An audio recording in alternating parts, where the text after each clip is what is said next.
नमस्कार, अभी आप देख रहे हैं मिथिला सिटी न्यूज।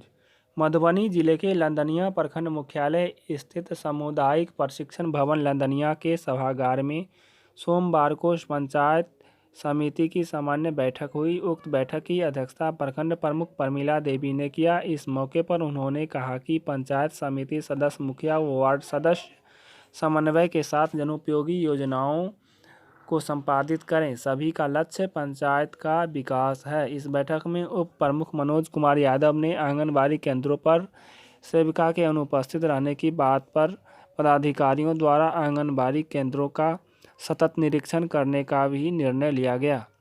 इस बैठक में उपस्थित मुखिया ने धान अधिप्राप्ति सहित कई PHS कार्ड धारकों को अनाज का कूपन नहीं मिलने की भी बात कही, जिस पर उन्होंने कहा कि योग्यताधारियों को कूपन उपलब्ध कराने का प्रयास किया जा रहा है। साथ ही कहा कि अब कूपन पर ही अनाज देने का वितरण किया जाएगा। जन वितरण दुकानदार द्वारा विभाग को जमा किए गए कूपन के आधार पर ही अगले महीने आवंटन किया जाएगा। इस बैठक में मनरेगा, जल संरक्षण, स्वास्थ्य विभाग आदि से संबंधित भी सवालें उठाई गई। इस बैठक में प्रखंड विकास पदाधिकारी BAO हारून रशीद, CDPO BCO अजीत कुमार, भूमि संरक्षण पदाधिकारी चंद्रकांत पाठक, प्रखंड चिकित्सा पदाधिकारी, प्रखंड सांख्यिकी पदाधिकारी